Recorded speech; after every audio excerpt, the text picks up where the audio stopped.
Good afternoon and welcome to the Downing Street Daily Coronavirus Briefing. I'm joined by the Chief Medical Officer, Professor Chris Whitty, and the Deputy Chief Scientific Advisor, Angela McLean. I want to start by thanking everyone who is staying at home, even in this sunshine. Together, we are slowing the spread of this virus. And I want to pay a special tribute today to Captain Tom Moore, who at the age of 99 has raised over £7 million so far for NHS charities by completing 100 laps of his garden. Captain Tom, you're an inspiration to us all, and we thank you. At the core of our plan is to protect the NHS from being overwhelmed, so its ability to care for everybody who needs that care is always there and is never outmatched by the ability of the virus to do us harm.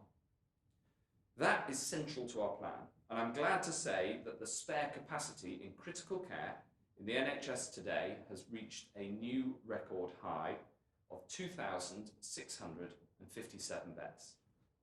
Expanding the NHS faster than the growth in demand has been a critical objective throughout this crisis, and it means that every single person who's accessed NHS care has been able to get the very best available. At no point has the NHS been unable to offer care to people suffering from coronavirus. Now, I know at the start of this crisis, some people said that would be impossible.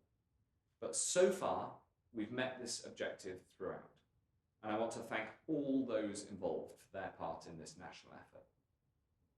On the most recent figures, 313,769 people have now been tested for coronavirus. Of these, 98,476 people have tested positive.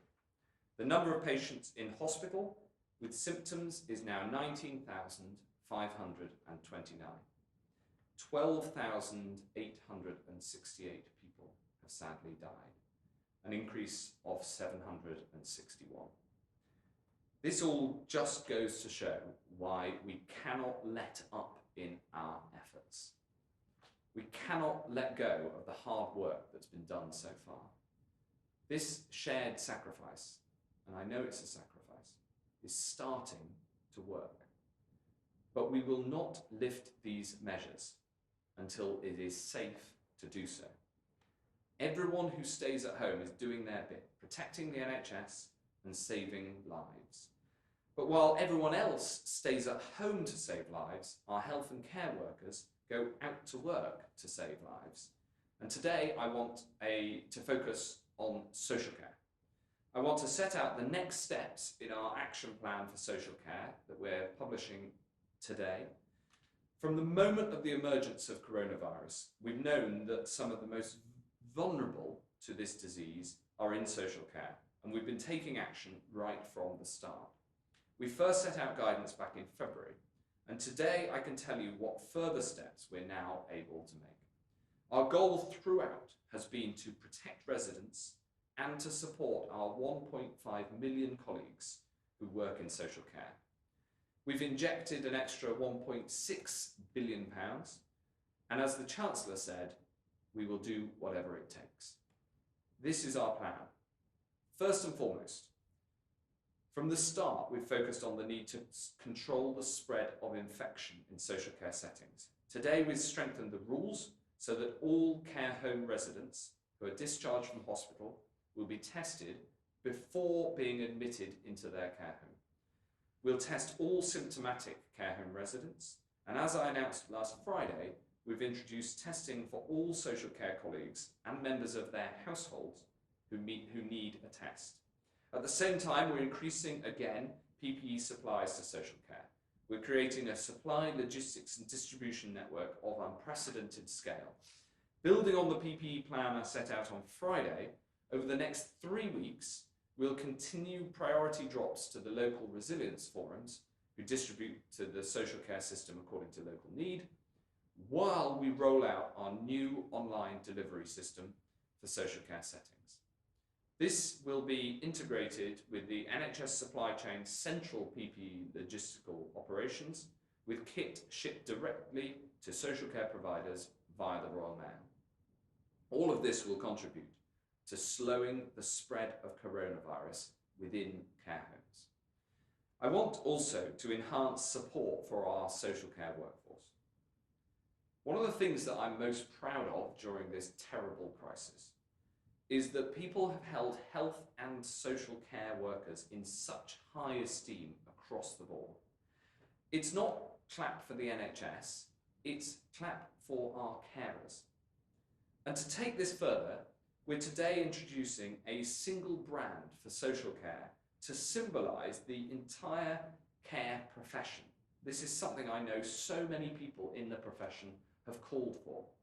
This badge will be a badge of honour in a very real sense, allowing social care staff proudly and publicly to identify themselves, just like NHS staff do with that famous blue and white logo.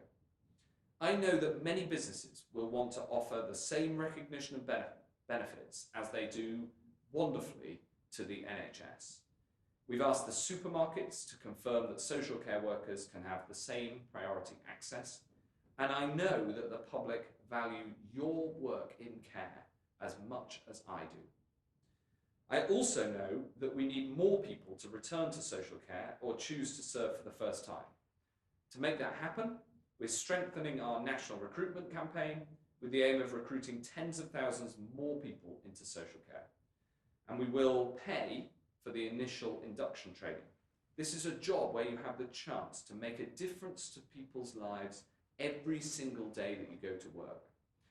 And I've seen, as I'm sure we've all seen, the amazing efforts of good social care. I've seen it with elderly members of my own family. I've seen the tenderness and the dedication with which people in social care support our loved ones at their time of greatest need.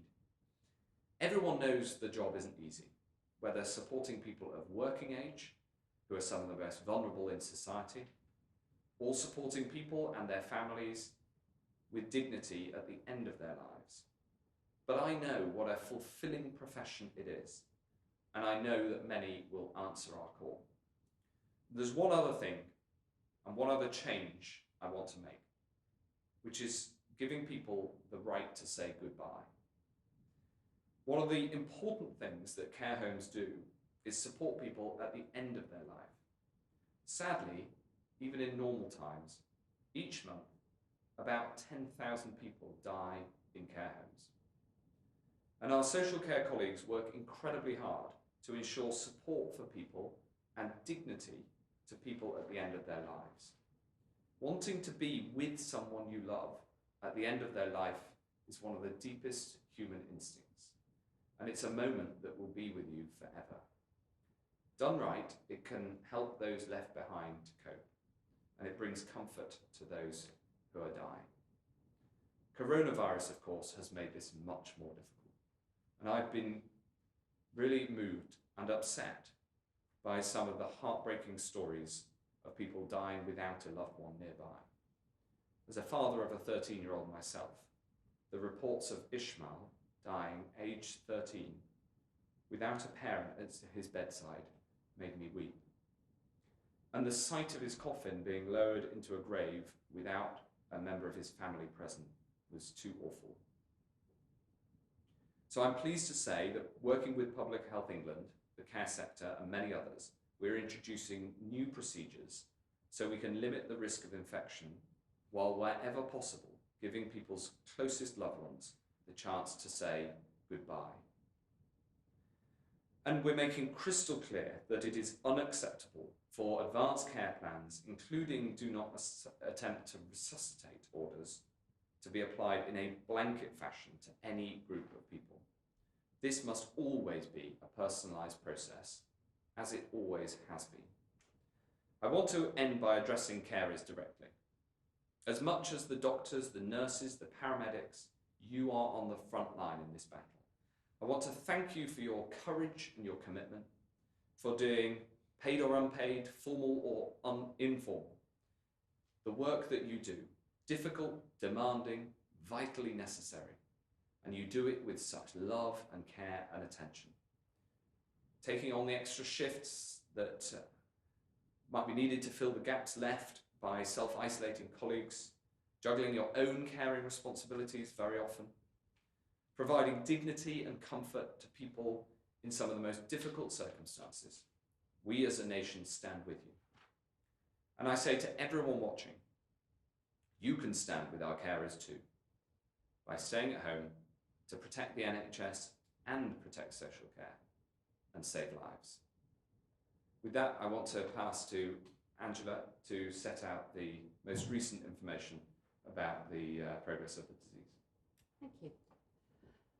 The information we wanted to start with today is evidence about how people really are staying at home. So what's shown here is, roughly speaking, for the last month, so from the 19th of March to the 14th of April, how much use there's been of different kinds of travel compared to how it was in February. And what you see is that for all the different coloured lines, that's now down to less than a third of what it was back in February, and that for the Tube and National Rail, it's particularly low. So this is real hard data to show that all of us have done what we were asked and stayed home. If I could have the next slide, please. What we see is part of the evidence about how that is working. So this is new UK cases.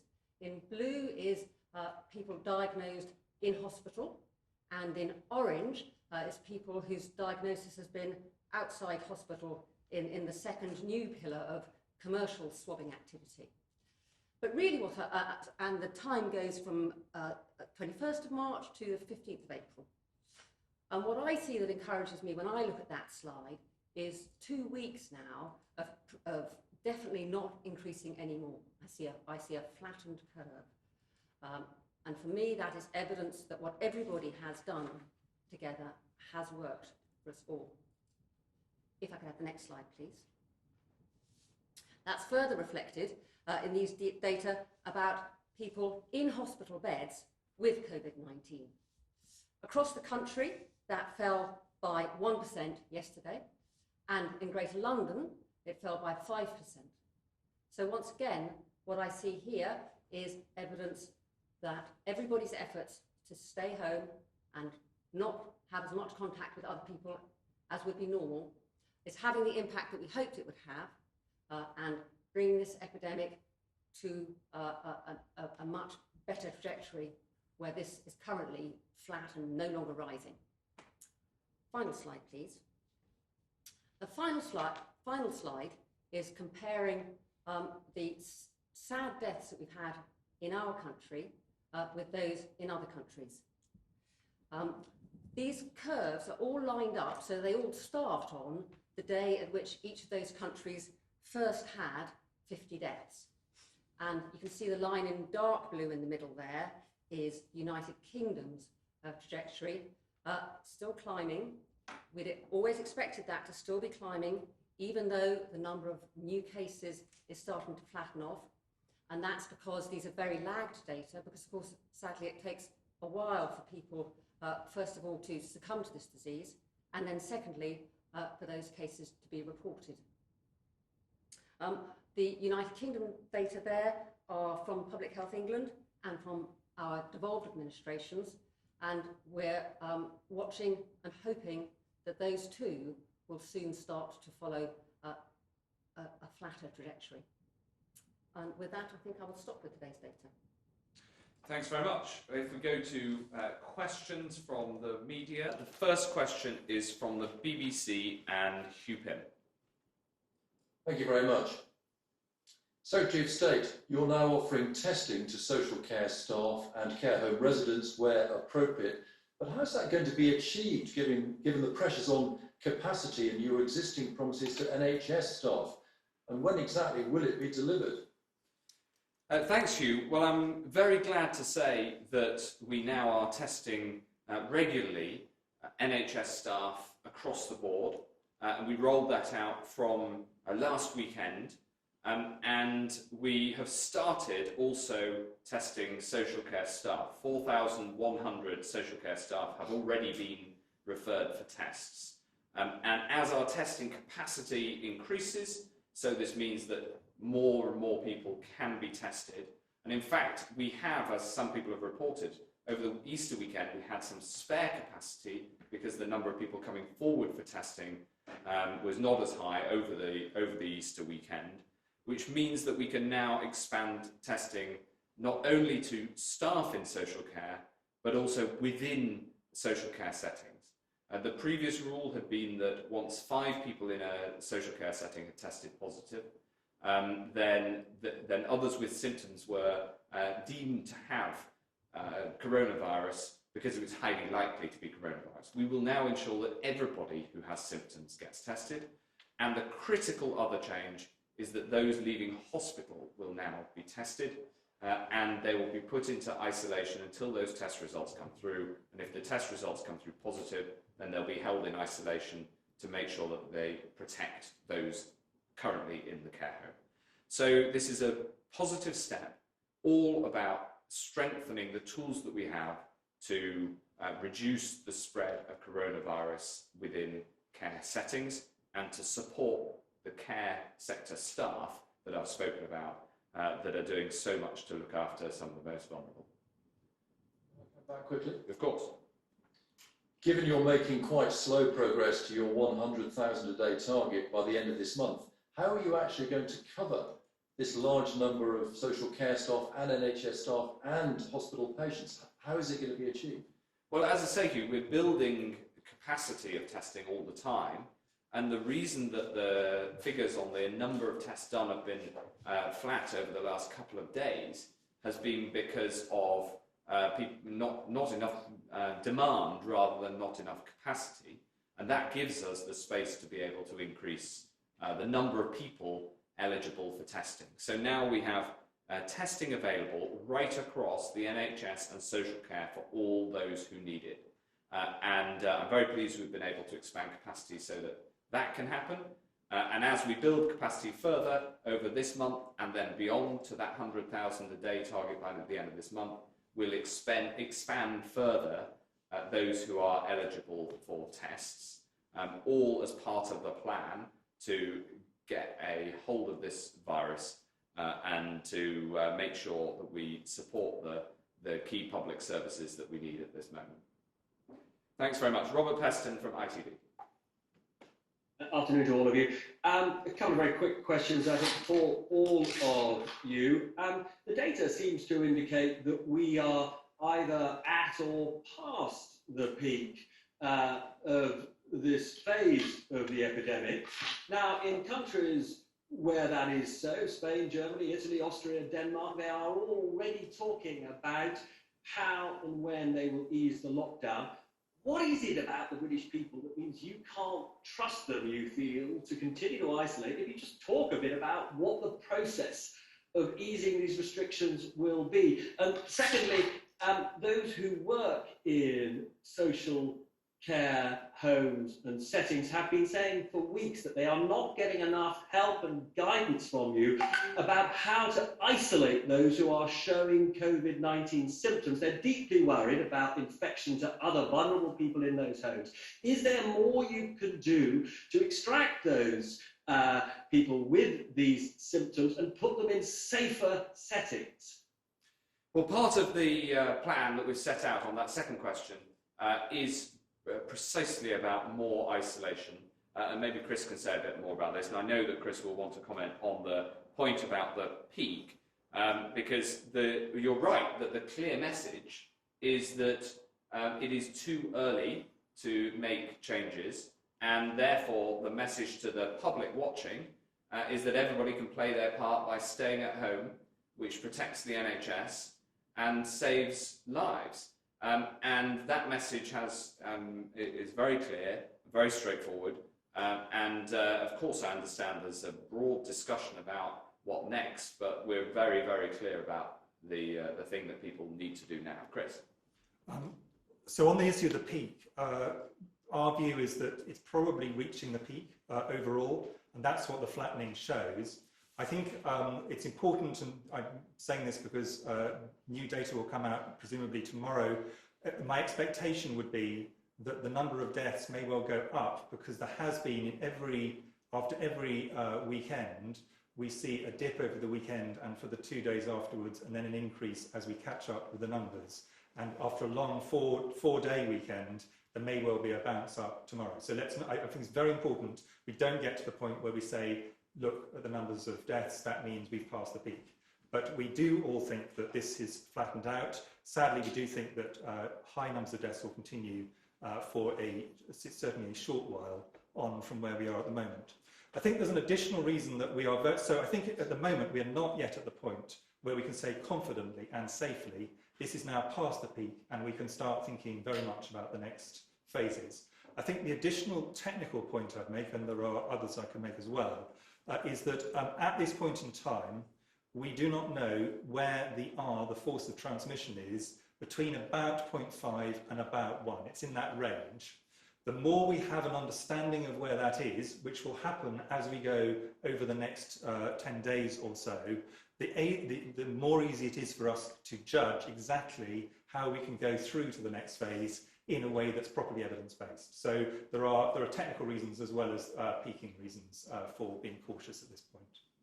Angela, did you want to add anything? Just to reiterate what Chris just said, that what we really need is to observe what happens with new cases as they arrive in hospital in order to make estimates about how much impact all this very hard work that people have done has had, because that's absolutely crucial for us to understand properly what changes, if any, might be possible. Robert, do you want to come back on that? A couple of points. I mean, one is, I didn't hear from you any practical proposals for how to help care homes isolate, quarantine their vulnerable, or those who are suffering, to protect other vulnerable members of those homes, because we've all seen large numbers of deaths within single homes that, you know, some of those families would have thought could have been avoided if there'd been better quarantine around those who fall sick. And secondly, I think the bit that many people don't understand, I don't think they're saying you've got to essentially name a date for when these restrictions on our civil liberties will be eased, but I think they would expect a grown-up discussion about what that phasing of the restrictions would look like, and that simply hasn't been forthcoming from the government, and it is forthcoming from other governments. Well, it may be, but different countries are in different stages in this epidemic. And one of the things that I think we've learned during this crisis is that the clarity of the guidance to the public is incredibly important. And hence we repeat it. And it's increasingly understood and strongly supported. So that is that's good. On the other point on care homes, of course, there's detailed guidance and there's further guidance in the action plan that we're publishing today. Of course, amongst the 25,000 different care settings, approximately 3/5 of which are care and nursing homes, there are very different circumstances in terms of how isolation is best done. In some cases, particularly in the larger settings, it's possible to have isolation within the home. In other cases, it'll be necessary to isolate by having a resident stay elsewhere. But there's detail in the guidance, and then there's an awful lot of work that goes on at a local level with the directors of adult social care to make sure that we get those details, that isolation done as well as is possible in these incredibly varied settings across the country. I don't know if you want to add. Well, I think to reinforce the point that actually there's much more variety between different care and nursing home settings than there is between different hospitals. So advice does have to be tailored very much to the specific setting.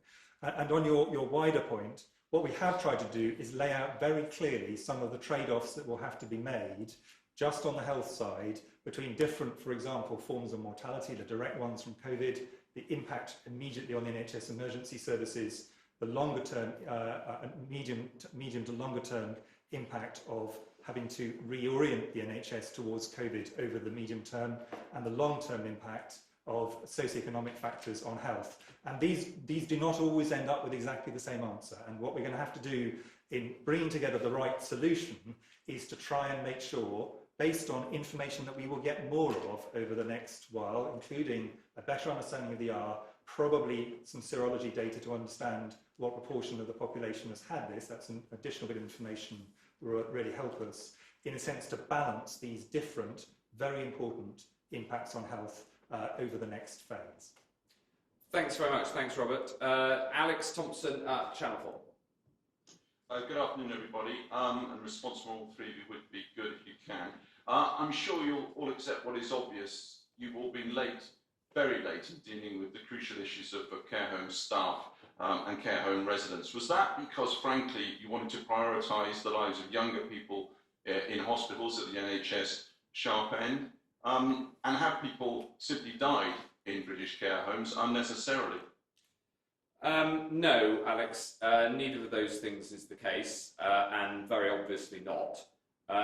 The truth is that, as I said in my opening comments, that we first put out guidance to social care in February, and we've repeatedly updated that guidance according to the circumstances, according to the progress of the disease, the increasing prevalence of the disease in the community, and in terms of the support that's been available. And what we've been able to do today is update that guidance and improve some of the policies to make sure to respond to the conditions that prevail today. So that's why we've put out the action plan now. It builds on the work that we've been doing, as I said, since the very first moment that we understood coronavirus. One of the first things we understood about this disease is that it has a disproportionate impact on older people in our very first conversations about it. And therefore it was clear that especially for care settings supporting older people, and it's also true for care settings that support people of working age, we were going to have a particular focus, and we've had that focus throughout. I don't know, Angela, do you want to add anything, Chris? I suppose what I would like to add is, looking forward, what are the really burning questions? Obviously the questions we talked about already today, about what to do inside care homes. And I guess also there's a huge question which we haven't focused on quite so much, which is how to protect the care homes that don't yet have cases. And try everything we can to keep it that way. Thanks very much. Nick Martin from Sky. Very good afternoon. A question to all of you, I suppose, but to the Secretary of State first. Secretary of State, it was Sunday rather, when I broached the subject of tests in care homes with you following a report the night before, and I have spent several days now in care homes, and I can tell that there is now some optimism with some of what you've said about tests. But there are a few issues that I've been hearing time and time again, and I've spent another sobering day in a nursing home today. And one of the issues which has been cropping up is there seems to be, nurses are telling me, not just in this home but in other homes, that they're getting some pushback when it comes to trying to send elderly residents into hospital for treatment. And at the other end of the scale, there seems to be, and we have evidence to show this, that there seems to be an eagerness to discharge elderly from hospitals. One care home was told it was policy to clear beds. It looks like the elderly are being cleared out of hospitals. Is that policy? Well, firstly, I pay tribute to the work that you've done, Nick, and I think that your reports have been excellent. And I think that it's helped to shine a light on an area that often doesn't get as much attention certainly as the NHS, and so I'm grateful to you for that. I'm glad that you report from optimism from some of the steps that we've been able to take today as testing capacity goes up, for instance, to focus those extra tests on care homes and care settings. So that's positive. I'll ask the Chief Medical Officer to respond on one of the points that you make. The point I would make is that the decision to admit somebody into hospital must be a clinical decision based on individual circumstances, not a blanket rule. And on the discharge, of course, the best home for people, the best place for people who clinically are able to be discharged is to get them home. So of course there's a policy that when people are clinically ready for discharge, that they should be discharged. I mean, that's the nature of hospitals. That's true all of the time. But it's got to be made on that individual clinical diagnosis of what's best for that individual patient. No, just to reiterate what the Secretary of State said, I mean, working in hospitals, what you're aware of is that hospitals are very good for certain things, and people need to come into hospital for medical or nursing care under specific circumstances. But once that need is no longer there, people should absolutely be aiming to be discharged to the right place for them to stay. Staying in hospital is neither, for most people, a particularly pleasant experience, and it is also an area where you are actually more likely to catch infections and other issues than you are in any other setting. And it is sensible for older and indeed all patients to keep hospital stays as short as is medically or from a nursing point of view sensible. Clearly not to be in a situation where people have to leave hospital before that stage, but once that point has been reached, it really does make sense from every point of view that people that are then discharged back to their normal place of residence. Is that, are you happy, or is it another question? Yes, I do have a follow-up. Yeah. With regards to tests, Yeah. can you just be specific, Secretary of State, about numbers? There are 1.6 million people working in social care, all doing a very difficult job, potentially all needing tests. How many tests have you put aside for social care? And what is the time scale that you promise to deliver them in? And just one more question with regards to funding. You will know there was a crisis in social care before coronavirus came along. And just a few weeks ago, the Chancellor announced £1.6 billion to help communities get through it. Now, social care providers are telling me across the country that they are coming up against a brick wall from their local authorities who are not releasing the funds. What do you say to councils who have been given money to help things like social care, but have so far not handed it over? Well, we have funded councils in order to be able to support the front line, and that's where the money needs to get. It's something that we watch very closely, and I work with the Community Secretary on making sure that that happens. Councils, of course, themselves are doing an incredible amount of hard work in responding to this crisis, both in terms of their responsibilities for social care and right across the board. So I support councils in this difficult time, but we do need to get the money that is there for social care to the front line. There is and then on the other point that you raised, I just think that on testing, we currently do have capacity to increase. As I say, there have been 4,100 social care staff referred for tests so far. The CQC have been doing brilliant work at finding where the tests are most needed and making sure that people are actively referred. And we're setting out a process with the LGA and the directors of adult social care and the CQC how that should work. At the moment, we have spare capacity in the thousands, and the capacity is ramping up to, as I say, 100,000 a day by the end of the month. The vast majority of that increase will be for the NHS and social care as a whole, as the testing capacity ramps up. Martin Baggett from the Daily Mirror. Good afternoon. The action plan refers to everyone in social care being offered a test who need one. Could you expand upon this criteria? Does it mean any care home resident or carer who asks for a test will get one? Or is it only for symptomatic staff? And could you outline the time frame when this will be delivered, or is it immediate? It's immediately. The policy change comes in today with the publication of the document. For residents, for staff, the process of getting staff their tests in social care started when we changed that policy on Friday. As I say, there's over 4,000 who've already been referred to a test. The definition of who needs it is, in the first instance, those who are symptomatic or a member of their household if they're under household isolation because a member of their household is symptomatic, because it is primarily for staff to ensure that staff can get back to work if they are off, and of course, if they are symptomatic and at work, then they should be at home because they should be self-isolating. And as the capacity expands, so we'll be able to expand that definition of need. Laura Hughes from the FT.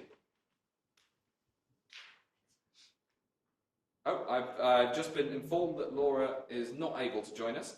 So we've got Jessica Frankies from the EDP. Good afternoon. I think so, yeah. Secretary of State, when the time comes to lift restrictions on businesses and people's lives, will the end to lockdown be rolled out across the country as a whole at the same time? Or, given that many areas of the UK, including Norfolk and the east of England, are some weeks behind the capital in approaching the peak of the virus, will those decisions be taken on an individual regional basis? Also have a question for the Chief Medical Officer. We've heard about some elderly people in a Norfolk care home, some of them living with dementia, being confined to their rooms for up to 3 weeks. Can you offer any clarity on whether the government's advice on people exercising outside also applies to care home residents? And whether, while following procedures around children and vulnerable, homes should be ensuring residents are able to spend time outside their rooms and outside getting fresh air? Well, thank you, Jessica. I'm going to ask Angela to answer the first question and Chris to answer the second. But just before I do, I'm so glad that you're on, because one of the things I'm missing most about in this lockdown is getting to Suffolk, where the Eastern Daily Press covers my constituency as well. And it was wonderful to see on the front page of the newspapers this week a baby from Brandon in Suffolk, in my constituency, who recovered at the West Suffolk Hospital. And is now home and safe and well, which I know was well covered in the Eastern Daily Press as well. Angela, if you could answer the first question. Is it possible to go back to the slides and look? Is that helpful? If we could go back to the ones called people in hospital beds. I think you asked an absolutely terrific question there, actually.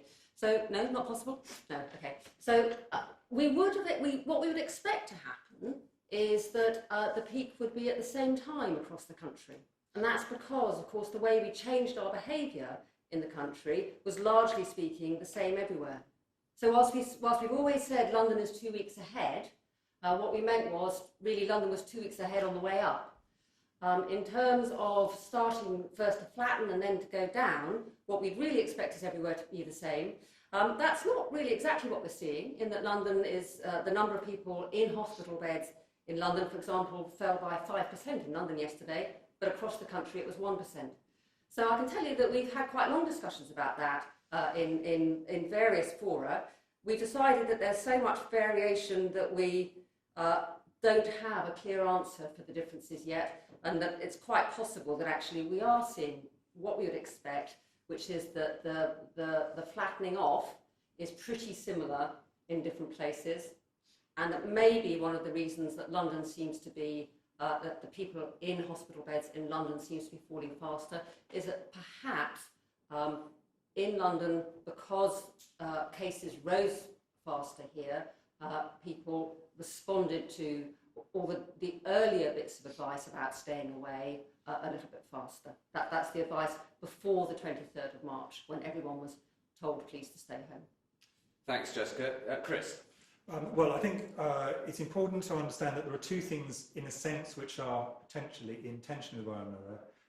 I wouldn't want to comment on individual cases at all, but in general. On the first thing, which is very clear, there is no situation, there is no age, there is no condition where exercise is not a good thing. So anything that can be done to encourage people and allow people to take exercise is clearly a good thing. Now, that might mean, in this period when people lock down, exercise indoors, and there's lots of things people can do in their rooms, can do in their houses. Nevertheless, one of the reasons that we had exercise as one of the very limited range of reasons people could leave their houses and still be protecting the NHS and saving lives was for exercise, and it was for this reason. Exercise is one of the best things you can possibly do. On the other hand, there are a small but important number of citizens who are either much older or have other health conditions where shielding, where what we try to do is prevent a situation where they come into contact with someone who could pass on this virus, is a very important thing to do for them.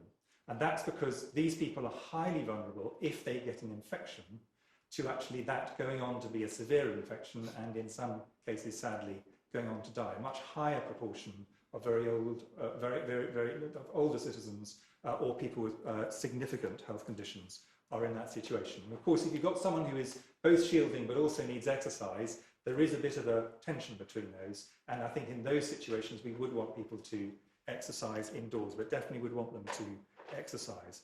And then the final reason why it may be sensible for some individuals to be in their rooms is for an infection control reason.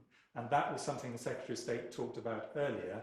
If someone is suspected they might be at risk of having the coronavirus, then we say we want them to stay in their rooms to protect other people in their nursing home, in their residential home, in their shared home. So those are, those people who are care home staff and people indeed who are living with more vulnerable people have to be aware of these different areas. But I certainly want to stress the point you're making that wherever possible, people should be taking exercise. This is very important for long-term health.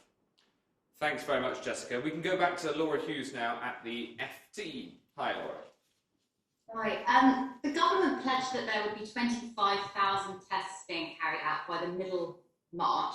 We're now on April the 15th and we haven't reached that target. So why should the public believe that you can achieve 100,000 tests a day by the end of April? And secondly, Northern Ireland has just announced they are extending their lockdown for another 3 weeks. Can we expect the whole of the UK to move at the same pace? On the first one, I'm afraid that the premise of the question is wrong. We committed to 10,000 tests by the end of March, which we hit. Then we had previously committed to 25,000 by the end of April. I increased that goal to 100,000. So we have hit each of the goals that we've set on testing. And as I say, we've had capacity continuing to ramp up this month. The demand has been lower over the Easter weekend as staff haven't wanted to come forward for testing, which is understandable during a long weekend. But the goal is still clear to reach 100,000 by the end of this month, and we publish all of that data, of course. On the second point, this is very much a matter for the decisions that we're going to take at COBRA tomorrow as the UK, and I think that it's probably best to leave it at that and say we'll wait until the formal decision is taken tomorrow. Thanks very much. Isabel Hardman at The Spectator. Thank you. A question firstly to the Health Secretary on another issue that has a huge impact on your brief, which is domestic abuse. Now, I know the government has set out some help for victims of domestic abuse, more money for a helpline and an awareness campaign, but the frontline charities that I've spoken to say they're experiencing such big demand, a big increase in demand, and such a dramatic fall in funding. They don't see not only how they can help victims right now, but more worryingly, after the lockdown, once women are better able to escape and children go back to school and start telling their teachers what has been happening at home. So do you have a post-lockdown support plan in place for the predicted surge in domestic violence that's going to go way above what we're seeing already in the coming months? And a second question to the Chief Medical Officer. What impact are you expecting on the NHS of this rise in abuse, not just in terms of physical injuries, but also in terms of the complex mental health problems that a lot of survivors have for many years after leaving these relationships?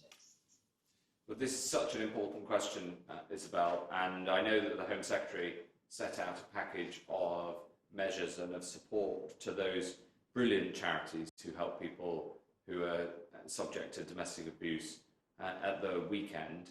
And of course, we're open to expanding that, and in particular, looking at this point that you raise about what happens afterwards and making sure that if there is an increase in revealed cases that are currently hidden because the lockdown is ongoing, that we make sure that we give the right level of support to all those who come forward.